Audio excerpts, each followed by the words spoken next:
a mic and a bloodstained hatchet. These are my rhymes, they're full of depravity, drowning your ass like 2 scoops of gravity. So much despair, trauma and sadness, staring you down, face first in a madness.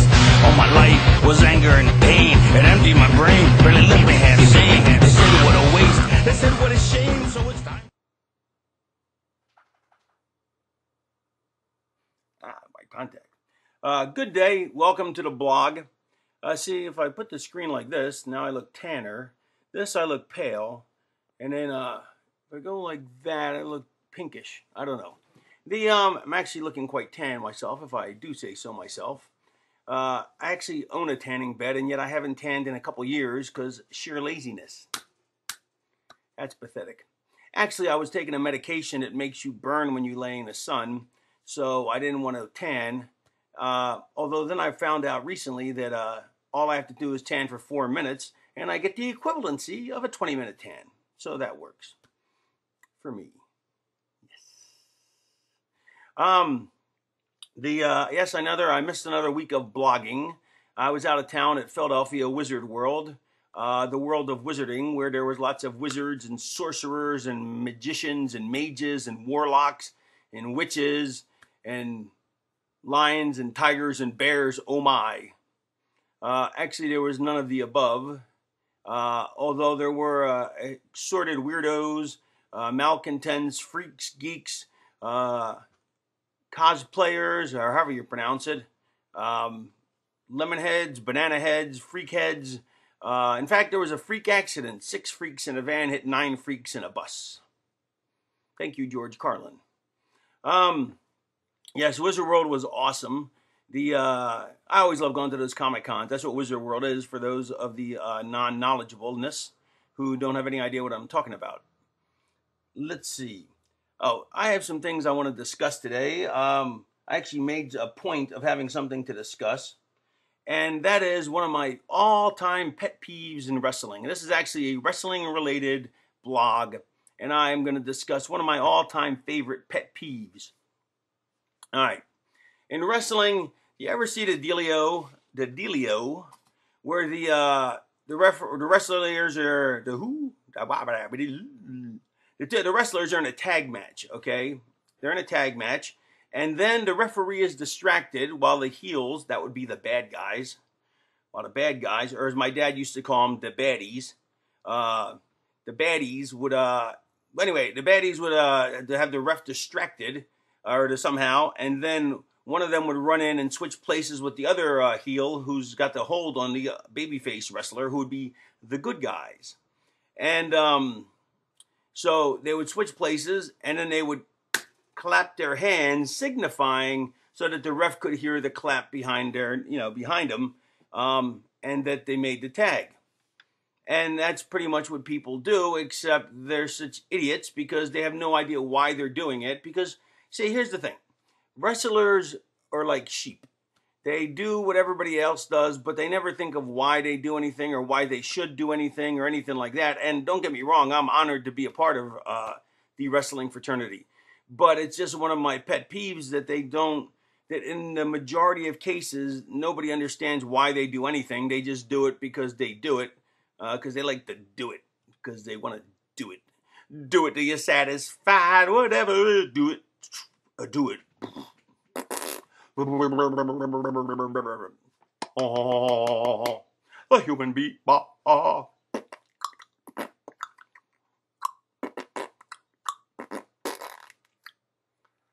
Throat's parched. Anyway, but nobody seems to do it right anymore. And in fact, the way they do it is so stupid, it's just a waste of time and energy. Like, they'll just do it for no reason. They'll just, oh yeah, we'll just clap behind the ref's back. But there's no real point in that, because the whole concept is originally, this is how the spot works originally. Okay, the heels have a hold. Okay, so heel number 1, let's say Stevie Richards has a chin lock or a front face lock on, let's say, on the Blue Meanie, okay? Because somehow we're wrestling the Blue Meanie. Let's say Pitbull. So Pitbull number 1. So he has a hold on, no, let's not go with the Pitbulls because one of them is dead. Let's go with the Thunder Feet, all right? So Stevie Richards has a front face lock on one of the on Thunder Feet number 1, all right? And then somehow I go to pretend like I'm going to go into the ring. So Thunder Feet number 2, actually it's Thunder Foot number 2. Irregardless, he goes to step into the ring, but the ref only sees him. So he goes to push him out, and I come in and I switch with Stevie. All right, very sneaky like. And Stevie goes out. Now the referee, now I don't clap or do anything like that because now the referee turns to me and he says, "Hey, did you tag? Because you weren't in here before." And I'm like, "I tug? What are you talking about? I would never do something so so criminal, like so cheating-esque." Well, I mean, of course I would, but that's beside the point. And then he looks to Thunderfoot number apron guy, and he goes, "Did he cheat? Did he switch?" And he's like, "Yeah, they switched." Then he asks the audience, and the audience is like, "Yeah, they switched. And we're like, no, we didn't. And, but the referee didn't see it. See, didn't see it. So he's like, "Well, I didn't see it, so I got to let it go." So somehow something else happens. Maybe I go to step into the ring, just stick my head in through the second and third. And that brings the guy from the apron. Oh, I'm not going to let that happen. So the other Thunderfoot, not in the hold, but the one on the apron, he goes to get into the ring. The ref sees him again. Oh, and he goes to push him out. As he's pushing him out, me and Stevie switch again. Now Stevie's back in there. The referee turns around. He's like, "Wait a minute. How did Stevie Richards get in here? Raven was just in here. Did you guys make a tag?" And we're like, And he's like, "Did they make a tag?" And I go, "Ask the people." And the people go, People are going, "Boo, you suck. Ah, they didn't tag. We're like, "Yes, we did. They're like, "No, we didn't. And we're like, "Yes, we did. And they're like, "No, you didn't. But the referee did not see it. He's like, "I don't know. So maybe now here's where it can go a couple different ways. So I'll just give you one way. At this point, let's say, I go to, now let's see, I forget who's in the ring. I guess Stevie's in the ring. So now I go to trick the other guy, and the other guy goes to come in. But now when I go to switch with Stevie, the referee turns around and he busts me. He's like, "Aha!" And I'm like, "Whoa, wait a minute." And he starts yelling at me. He's like, "Oh, you guys didn't make a tag." He starts yelling at me. And now I'm like, now he's shoving me out. So now the other Thunderfoot who was on the apron, he comes in and grabs Stevie, puts him in a hold now. And the referee turns around. But before he does it, though, he goes, and he makes the little clappy noise. And the referee goes, and I'm like, no, I'm sorry. He doesn't make the clappy noise yet. He goes, yeah, he just switches. And the referee goes, and I go, "Wait, they made the switch. Now I'm upset because they're turning it around on me, which is how it should be because the heels always get the comeuppance. And I'm like, no. And the fans are like, "Yay." And I'm like, "Ask the people if they switched. And the people go, "No, they didn't." And now the people have just those mean people. And they're going, "No, they didn't." And the referee's like, "Well, what can I say?" So then I go to step into the ring again because now I'm mad. And now they switch, but this time I go, "Well, listen for the clap." And they go to switch, but this time he makes the clap behind the ref's back. So I'm like, and now so they do the switch, but now they do with the little clap. And I'm like, "Ref, they didn't make the tag." The ref goes, "I heard the clap," and I'm like, "No!" And so I go to come in again, and this time they switch again, make the clappy noise, switch again, and then this goes on until I get, fumbooskled and rambooskied and all sorts of stuff like that. And there's a couple other ways you can do it too. But to just come in and just go, "Oh yeah, we tug," there's no point because you're not utilizing the audience. The whole point is to utilize the audience because it's an inter-emotional show.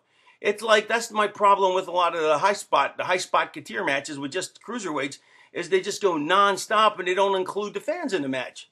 And that's not why I enjoy wrestling. As a fan, I enjoyed it because I felt like I was a part of the show. If I cheered for the good guy, if I cheered for the good guy or the babyface, and all the people started cheering, he would usually fight back and make it, if he's getting his ass kicked, he'd start to rally back. Because so you felt like you're a part of the show. And then if you booed the heel, he'd get offended. He'd like, "Oh, you son of..."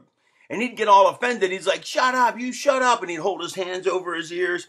And so you felt like you actually had a say in what went on in the match. You know, in no other sport can you do that. You know, in football, if the audience makes too much noise, the quarterback goes, shut up. What a puss. In golf, you can only clap with 2 fingers. You know, I'll tell you where you can put those 2 fingers. Actually in England on the sidebar, that's like insulting. If you give this to somebody, it's like, you give them the 2 fingers. That's the same as giving, the 1 finger. And that goes back actually to the war between France and England. And the war, the reason the English won was because they were the first to break out the long bows. And so they were able to shoot their, with 2 fingers. That's how you shoot a arrow. And they had the long bow so they could shoot further, so they didn't even have to get close enough to get shot back. And they slaughtered a much bigger army. It was awesome. So then the French, I think, started cutting off, fingers. That was like when they'd capture an English guy, they'd cut off a finger, you know what I mean? So they couldn't shoot the long bow. So that's a little history lesson for you kids out there. Now you stay in school. Anyway, the whole point of all this is that understand that it's an inter-emotional sport. That most of the time, the cruiserweight guys or the guys that just run around nonstop high spots, it's because they're too scared to interact with the people. They're afraid they won't get a reaction. Like if they stop and hit a pose, they're afraid they won't get a reaction. So it's kind of like they have to keep moving. They're like sharks because they're afraid if they stop moving, they'll die. And sharks will die. Another fishy lesson. If sharks stop moving, sharks actually have to swim. They have to stay moving or else they die. Did you know that? Huh? Raise your hand. Who knew that? Huh? All right. Fine. Whatever. I don't care if you all knew that. Can you tell me why? I don't hear anyone answering. I don't hear anything. Ooh, look at my hair all standing up back here. Ooh, I should have brushed it a little better. I just gooshed it back. Yep, I gooshed it back. Whatever that means. Anyway, it's an inter-emotional sport, and so the fans have to feel like they're a part of it. That's the best stuff. Now, if you make it where they're, where it's nonsense, just keep making the fans involved for no reason, then you can overdo it. I mean, that's what happened in the early, the early 90s. That's what happened, and that's why the whole revolution in wrestling came with ECW and whatnot, because, people would grab a hold and sit there for 12 minutes. That's not interesting. They wouldn't even work it. They would just go, well, chin lock. And they'd go like that. So anyway, so that is a basic gist. I mean, there's a million other ways of doing that same spot. But the concept is just to clap your hands behind a ref's back, just to say, oh, we talk. That makes no sense unless you're going to include the fans. Because that's the whole point, because the referee goes, no, I heard it. You know what I mean? I heard it. And that way the heel's like, but they didn't do it. See? And the heel gets frustrated. And to me, that was what I loved about wrestling as a kid, was you really felt like you were a part of it. Like what you had to say mattered, as a fan cheering. I remember trying to get I remember one time that I was I forget who was getting beat up, because of course I don't really remember. I can't even remember who was getting beat up in my matches. Probably me. Anyway, but I remember that I was in the bleachers, and the bleachers had a bouncy floor, like a wooden floor thing. I'm kicking the floor like you can see me, because now I'm explaining it, but I'm also kicking it so you can see. And yeah. And so I would start stomping on the thing, because I wanted to be the one, just like the guy who wants to start the wave. I wanted to be the one who started the chant, come on, go, go, with the, and it was a really bouncy bleacher wooden floor, so you could do that. It was loud, so it was like, oh, I'm going to do it before anybody else did. And it was successful. And I don't even remember anything else about it, other than I did it, and I won. Yay! So that's a big pet peeve of mine. That, ultimately is they don't include the audience.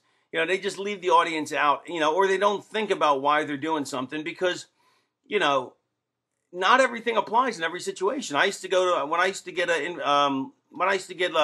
taught, when I used to pick the brain of wrestlers in Portland, Al Madrill was this old veteran who was crotchety. He was a crotchety old veteran, and but he was a funny bastard too.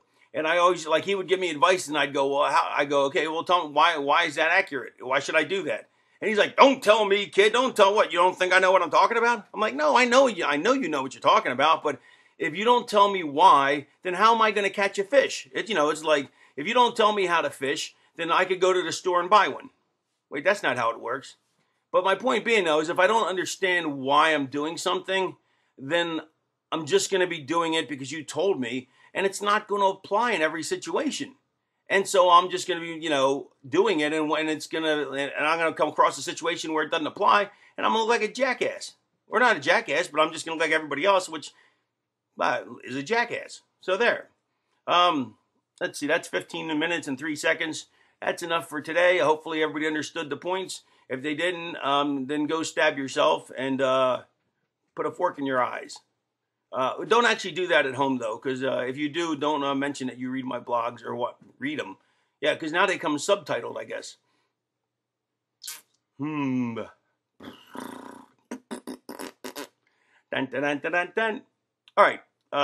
Here's a story of a man named Brady who was jerking off 3 14-year-old boys. Wait, that's not how it goes.